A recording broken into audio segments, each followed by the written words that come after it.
بسم اللہ الرحمن الرحیم۔ اللہم صلی علی محمد و آل محمد و عجل فرجہم۔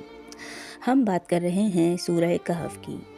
سورہ کہف پارہ نمبر 15 اور 16 میں ہے۔ رکوع اس میں 12، کل آیات 110، کلمات اس میں 1577 ہیں، حروف اس میں 6360 ہیں۔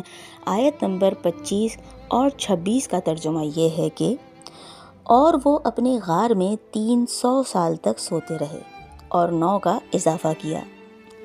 آپ کہہ دیجئے ان کے قیام کی مدت صرف اللہ بہتر جانتا ہے۔ آسمانوں اور زمین کی غیبی باتیں صرف وہی جانتا ہے، اور وہ کیا خوب دیکھنے والا اور کیا خوب سننے والا ہے۔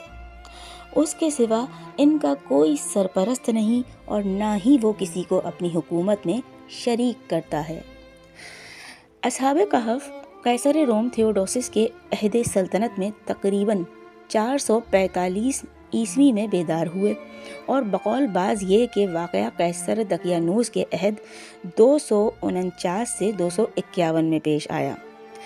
اس طرح ان کے خواب کی مدت 197 سال بنتی ہے، یعنی کہ 197 ایئرز، جبکہ قرآن یہ مدت 309 سال بتاتا ہے۔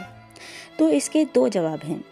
اصل تحقیق کے مطابق اصحاب کہف کا واقعہ قیصر روم تراجان کے عہد سلطنت 98 سے 117 عیسوی میں پیش آیا، نہ کہ قیصر دقیانوس یعنی 251 عیسوی کے عہد میں، جیسا کہ بعض مسیحی روایت میں آیا ہے، اور نہ دقیانوس 305 عیسوی کے عہد میں، جیسا کہ بعض دیگر مسلم و غیر مسلم روایت میں آیا ہے۔ اور یہ بات مسلم ہے کہ اصحاب کہف قیصر تھیوڈوسس کے عہد میں بیدار ہوئے، جس کی سلطنت 408 عیسوی سے 450 عیسوی تک رہی۔ لہٰذا اگر ہم 421 عیسوی سے 309 منفی کریں تو تراجان کا عہد حکومت 112 عیسوی نکل آتا ہے۔ تو بعض مشترقین سریانی روایت کو بنیاد بنا کر قرآنی روایت کو مطعون کرنے کی کوشش کرتے ہیں، حالانکہ سریانی روایت اصحاب کہف کی بیداری کے 40 سال بعد لکھی گئی، جو بیداری کے حالت کے بارے میں کسی قدر قابل اعتماد ہو سکتی ہے، لیکن ان کی ہجرت کا واقعہ کب پیش آیا، اس کے بارے میں سریانی روایت بالکل قابل اعتماد نہیں ہے، کیونکہ واقعہ اس روایت سے صدیوں پہلے پیش آیا تھا۔ سامعین گرامی، دوسرا جواب یہ ہے کہ مدت بیان کرنے کا یہ قول لوگوں کے قول کا بیان ہے، نہ کہ اللہ تعالیٰ کا اپنا قول، کیونکہ بعد میں اللہ فرماتا ہے کہ ان سے کہہ دیجئے کہ اللہ بہتر جانتا ہے کہ وہ کتنی مدت سوئے۔ چنانچہ حضرت عبداللہ بن عباس رضی اللہ تعالیٰ عنہ نے بھی یہی کہا ہے کہ یہ اللہ کا اپنا قول نہیں ہے، لوگوں کا اپنا قول ہے۔ جی سامعین محترم، تو حضرت عبداللہ بن عباس بھی یہی کہتے ہیں کہ یہ اللہ کا اپنا قول نہیں، لوگوں کے دل کا بیان ہے۔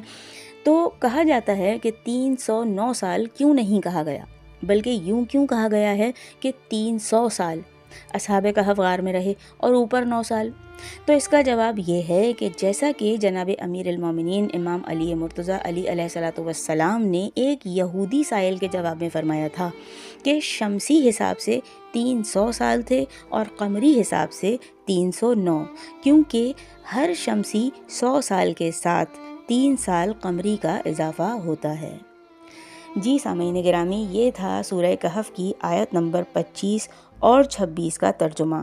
ویڈیو آپ کو پسند آئے تو اس کو لائک کیجیے گا، شیئر کیجیے گا، کمنٹ کر کے اپنی رائے سے آگاہ کرنا نہ بھولیے گا، اور چینل کو سبسکرائب لازمی کیجیے گا۔ بہت جلد آپ سے پھر ملاقات ہوگی انشاءاللہ سورہ کہف کی مزید دوسری آیات کے ترجمے کے ساتھ۔ جب تک کے لیے اللہ نگہبان۔